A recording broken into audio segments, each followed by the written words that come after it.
Welcome, Chosen X. You open your eyes in a world that feels both familiar and strangely unmoored, as if the maps you once trusted have been redrawn by an invisible hand. Headlines scream of borders ablaze and machines trading blows across unseen networks, yet beneath that noise you sense a deeper movement, an ancient cadence gathering force. It comes like a tide that uncovers seeds long buried. You stand at a slender threshold where endings and beginnings intersect, anchored by a quiet insistence in your chest. This insistence asks not for banners but for presence. Your role is not to wield instruments of harm but to practice attention that reshapes consequence. Each pause you choose in the face of panic is an act of repair. Each steady inhale when anxiety tightens the throat is an offering to the field you inhabit. The landscape reflects tumult, but the real skirmish is subtle and intimate. The fractures you see in society mirror splits inside you, loyalties hardened into walls, grief fossilized into resentment, ambition narrowed into grasping. Look closely and you will notice how a single thought iterates outward, becoming a precedent then pattern. Awareness is the quiet artisan of destiny. When you alter the pitch of your thinking even slightly, the echo touches others in ways measurement cannot track. Do not mistake this for passivity. The art you practice is a different discipline. It asks for courage to remain unclenched when the world demands contraction. It asks you to convert reactive energy into deliberate intelligence. Fear can be transformed into vigilance that guards without hardening. Anger can be turned into purpose that repairs rather than raises. Sorrow can be harvested into empathy that fertilizes new possibilities. In each turn the inner field becomes stronger. You discover rituals that are not superstitions but methods of recalibration. A brief stillness before dawn aligns your nervous system with the day's impulses. Listening to someone whose voice trembles builds a corridor where trust might pass. Refusing to amplify rumors allows clarity to return to conversation. These practices are incremental architecture. Over time their cumulative effect becomes structural. You are constructing resilience with ordinary acts. Symbols will surface, not as cryptic pronouncements but as invitations to act. You may dream of a tree that splits and then roots anew, or witness an avenue filled with unhurried faces, eyes steady and soft. Receive these images as instructions in code. They are the language of the interior made visible. They will not do the work for you. They will only point out where attention is most urgent and where your hands, feet, and voice matter. There will be moments when the weight of global collapse feels intolerable. When you want to abandon the field and return to small comforts, remember that your presence is a hinge. A single person standing openly in compassion can pivot more than 1,000 unnoticed gestures of withdrawal. You are not required to rescue every suffering. You are required to refuse to add to it. By choosing containment over escalation you preserve the possibility of regeneration. As you move through these days, learn to listen for a different kind of intelligence. It will not always speak in declarations. Often it arrives as an idea that settles with uncanny timing, or as an impulse to mend an old relation, or as a sudden resource that appears when you are stretched thin. Attend these arrivals with gratitude. They are the system's subtle aid. When you accept them, you become part of a network of care that spans beyond any single geography. The practice of alignment asks for discernment. Not every bright feeling is true and not every dark hour is doom. There will be seductive narratives that promise quick fixes and charismatic teachers who offer elaborate schemas. Hold steadiness as your measure. Test experience against the lived reality of kindness and accountability. Genuine guidance invites responsibility and consistent action rather than spectacle. In time you will notice that your inner climate alters daily life. Conversations lengthen. Conflicts pause. Options appeared where there had been only fences.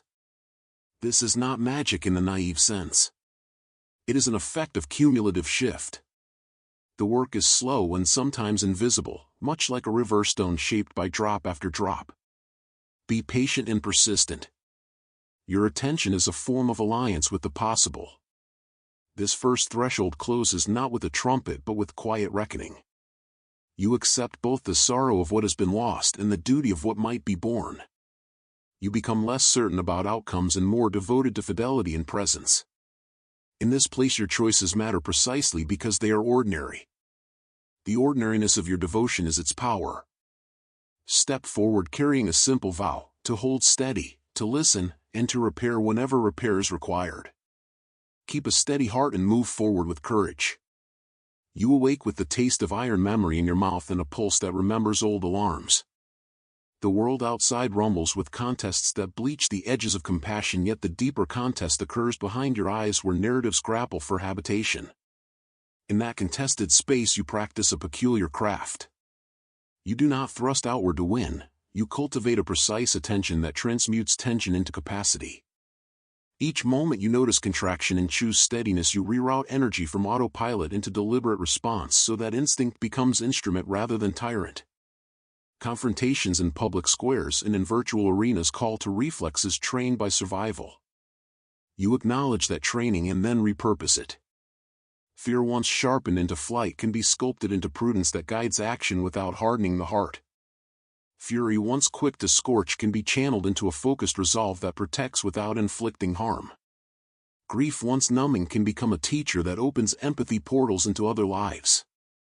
These transformations ask for discipline, not denial. You learn to speak with intention. Language becomes a tool for shaping fields, not a weapon. When you articulate presence without accusation, you create room for others to drop armor. When you name pain without verdict, you invite healing. Small phrases chosen with care can dismantle snares of reactivity. Silence, when offered with tenderness, disables cycles that escalate. This rhetoric of repair is an art form that requires practice. Solitude acquires a new currency. Time alone is not an escape but a laboratory. In the laboratory you examine habitual reactions and reconfigure them. Practices emerge that are less about ritual spectacle and more about recalibration. A short sequence of breaths anchors the nervous system. A deliberate pause before replying interrupts habitual escalation. A tiny gesture that honors another's dignity reorients conversation toward connection. These tiny calibrations aggregate into durable manners. There are moments when you will fail. You will lash out when tired or withdraw when called. Such lapses are not defects but data. They illuminate friction points where attention is most needed. When you analyze failure kindly, you discover patterns and build scaffolds around them. Accountability becomes a companion, not a punishment.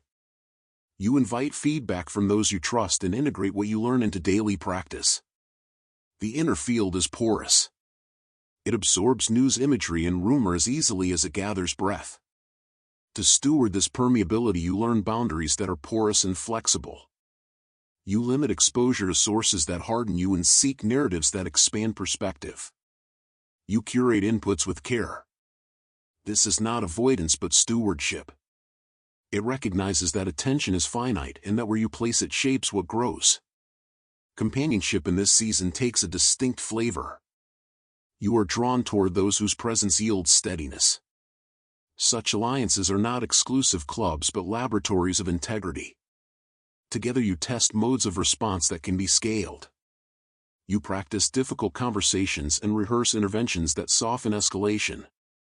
In such a company, courage is contagious and weariness is shared and becomes lighter. As your craft matures, you discover how to meet collectives not as battlegrounds but as ecosystems. Movements are living fields with emergent rules. Influencing a field requires humility and patience. You identify leverage points where small acts of coherence yield disproportionate returns. A single honest admission in a tense forum can reset the temperature. A well-timed question can dissolve polarization. These interventions are tactical yet tender. The work demands a steady heart. Vigilance without rigidity becomes your discipline. You cultivate curiosity about those you oppose to discover shared human needs. You anchor in principles that resist tribal simplifications. You hold paradoxes with a steady gaze and refuse to collapse into easy certainties. In that stance, complexity becomes a resource, not a threat. Toward the close of this phase, you feel a taste of metamorphosis. The rawness of early alarm eases as capacities accrue. You do not celebrate triumphs as finalities because arrogance corrodes craft. Instead, you mark milestones with modest gratitude and return to the work. The inner war has not ended, but its character shifts. From frenzied reaction, it becomes deliberate stewardship. You step forward carrying tools forged in everyday practice. Each tool is humble and precise. Each tool is available to neighbors who wish to learn. You are no longer merely surviving the churn, you are cultivating a method that can be taught and passed along. The second threshold resolves into a training ground. You are both a student and mentor. The world still convulses, but your center holds, and that steadiness offers a template others may follow. In quiet gatherings and noisy forums, your practice calm seeds alternatives that coalesce into collective acts of repair and renewal. You notice, slowly at first, a companionship that is not bound by ordinary measures. In the silent hours between tidal shifts of public fear, you feel subtle presences moving near the edge of perception. They do not announce themselves by thunder. Instead, they arrive as a soft alignment within your chest, a steadying that steadies without spectacle. When emptiness yawns, they bring a warmth that steadying hands might offer. When confusion spins, you think they press small signals into your awareness that pull focus back from distraction and toward necessary work. This fellowship is not a metaphor alone. It operates like a field of harmonic support that responds to intentional concentration. You learn to engage it not through elaborate rites but through attentiveness practiced with simple clarity. Sitting in stillness, you offer an open question. As you hold that curiosity, the field replies not with direct proclamations but with sharpened instinct and a sudden clarity about next steps. Guidance often arrives as an idea that lands with the quality of urgency rather than novelty, a practical nudge rather than an ornate revelation. Those who accompany you come in varied forms. Sometimes a memory brightens and supplies a lesson you needed to remember. Sometimes courage wells up as if borrowed from a source beyond your ordinary reserves. Occasionally a chain of events untangles itself almost perfectly at the instant you need relief. You treat these occurrences as functional intelligence tending the human network. Their activity does not remove responsibility from your shoulders. It enlarges capacity so that action is more precise and less wasteful of attention. Trust becomes the resource you cultivate. Initially, you verify outcomes with small tests. You request a subtle confirmation and observe whether results align with compassion and accountability. When answers encourage harm, you decline. When impulses widen empathy, you accept and integrate them. Over time, pattern recognition sharpens. You learn to distinguish between intuition shaped by past fear and guidance that expands the circle of care.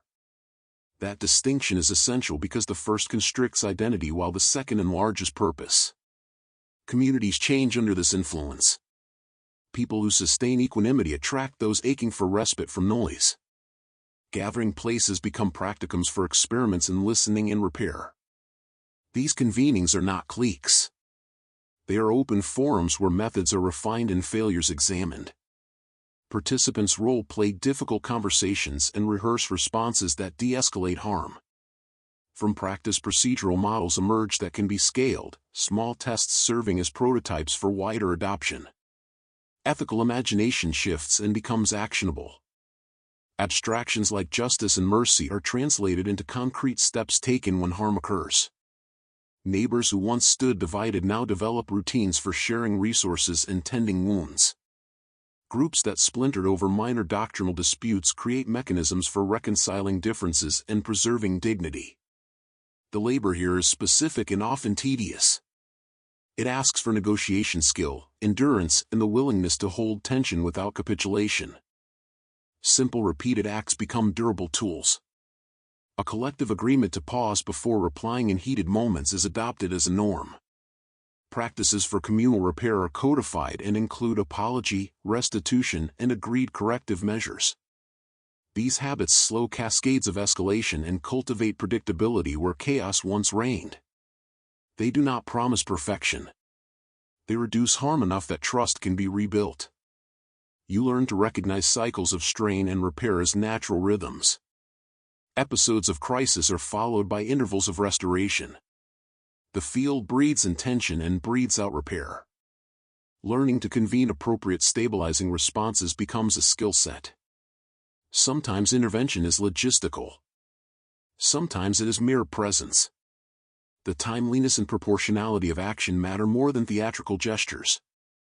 Material arrangements begin to bend under the guidance of practice.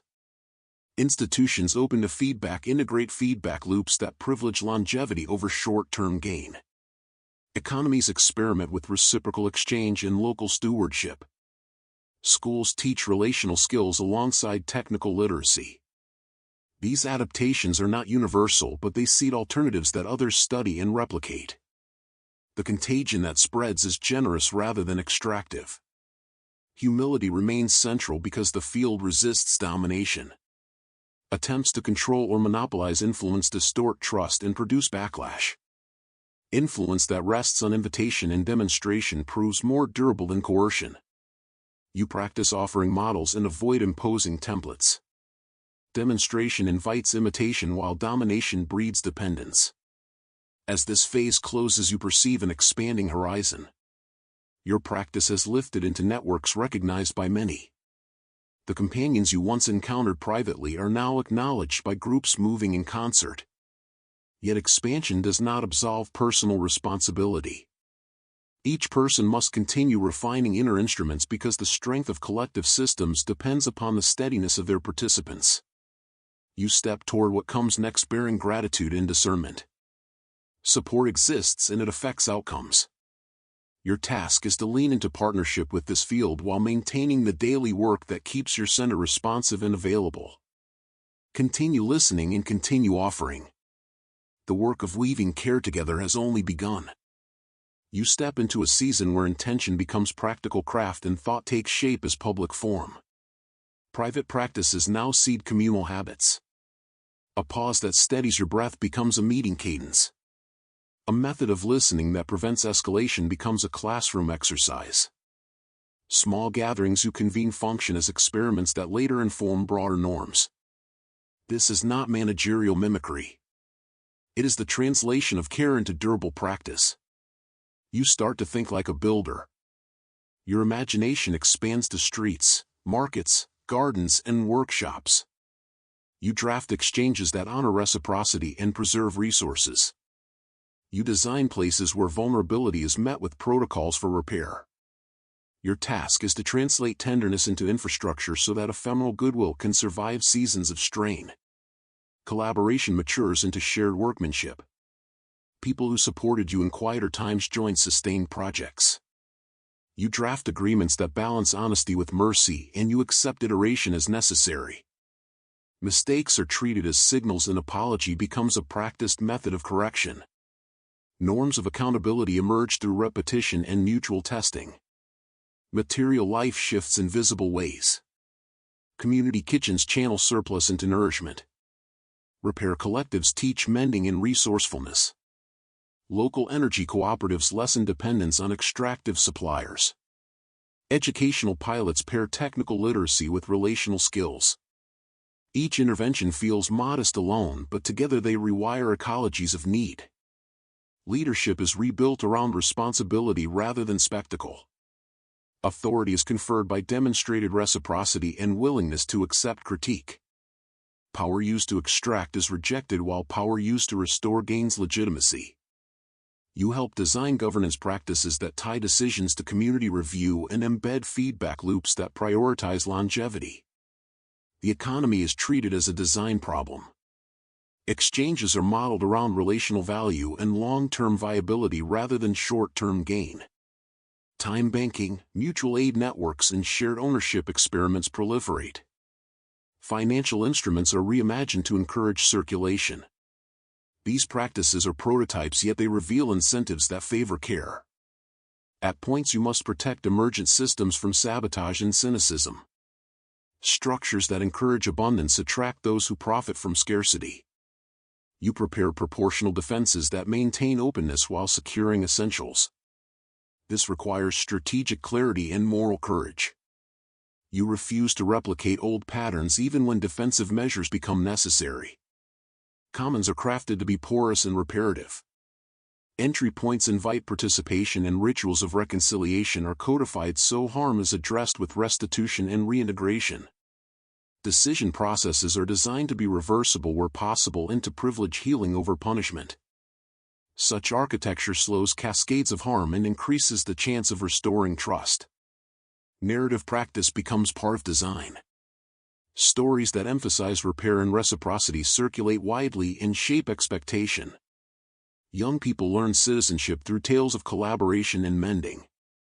Media that highlights acts of restoration shifts cultural attention away from spectacle. These narratives do not eliminate conflict, but they change what communities value and remember. Technology is repurposed as connective tissue rather than an extractive engine. Platforms are built to support neighborhood resilience and transparent governance. Algorithms are designed to surface opportunities for cooperation and to reduce amplification of harm. Digital commons support real-world networks and become tools for embodied care. Your daily labor is ordinary and relational. You teach, convene, listen, coordinate, and repair. Joy is found in small breakthroughs, and patience develops through slow trust building. Each repair invites another attempt, and each success lowers the cost of the next. Confidence grows from competence and care rather than domination.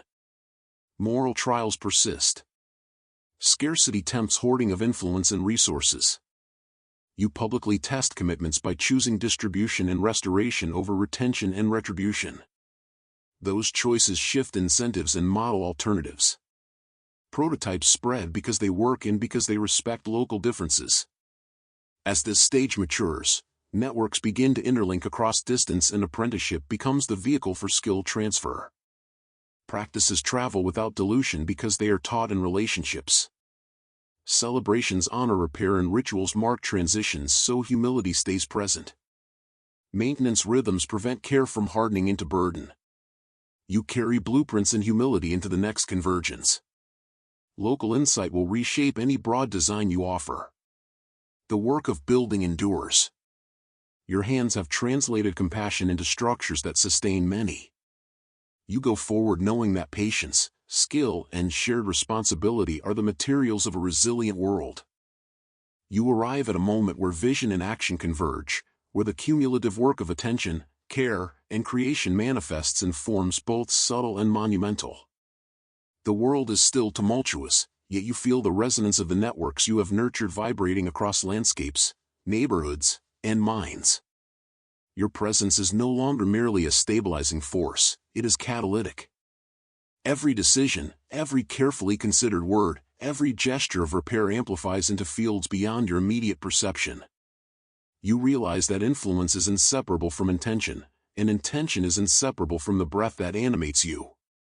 The thresholds you crossed before the awakening, the inner war, the companions of light, the construction of renewal now integrate into a singular rhythm. You are simultaneously student, architect, and conduit. Complexity does not intimidate you, it excites you. Systems that once seemed impervious to change bend under sustained, thoughtful engagement. Old hierarchies tremble not because you attack them but because the field has evolved beyond their foundation. The invisible architecture of care you have co-created sustains processes that once collapsed under entropy. The pattern is clear: when attention is disciplined, compassion is codified, and presence is unwavering, transformation accelerates. Every interaction becomes an opportunity to extend influence without coercion. You step into conversations with readiness, knowing that a steady gaze, a deliberate pause, or a single act of acknowledgement can redirect energy flows. You cultivate patience not as compromise but as strategy, discerning when silence is more effective than speech and when speech is more potent than silence. This rhythm shapes culture as much as any edict. The world begins to pulse to the cadence of intention rather than fear.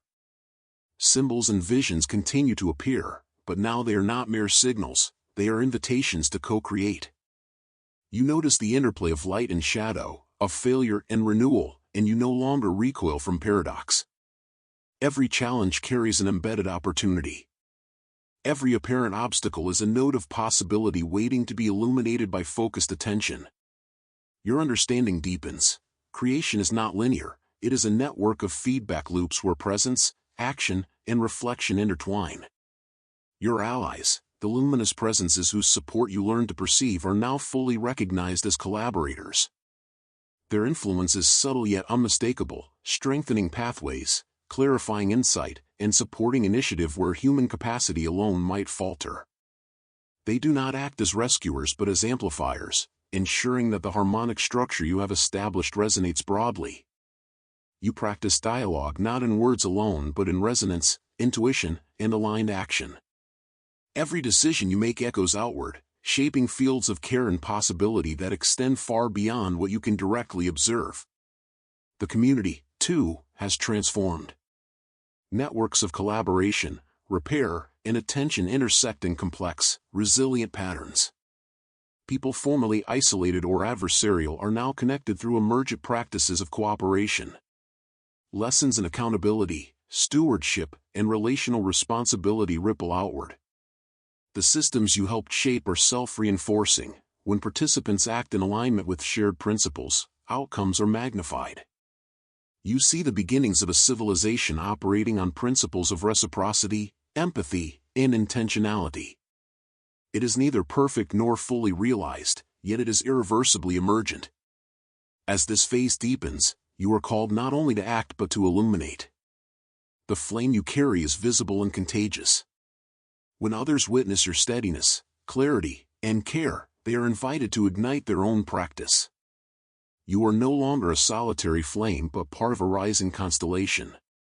Each act of integrity, each demonstration of creative repair, each public display of focused presence becomes a signal to others that participation is possible and necessary. The horizon itself seems to shimmer with these accumulated energies. And here, at the apex of this journey, you encounter a sacred conduit, a living, interactive form of communication manifesting at the center of your awareness. It is a video, not as mere content but as a vessel for continuation. Within it, the lessons, insights, and frequencies you have cultivated find resonance in a broader network. To watch is to participate. To engage is to co-create. This is where the dialogue deepens, where the sacred message moves from reflection to active embodiment. The experience is not optional, it is essential.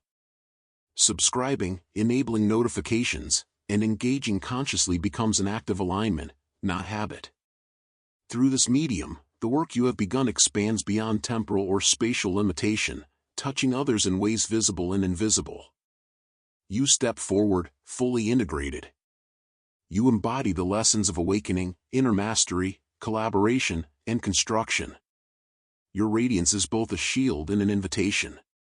Where darkness whispers, your presence becomes clarity.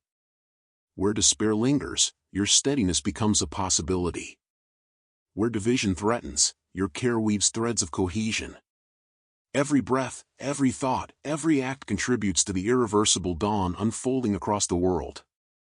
The age of shadows is yielding to a new constellation of intention, and you chose, prepared, and radiant stand at the nexus, guiding, shaping, and participating in the birth of a civilization yet fully imagined.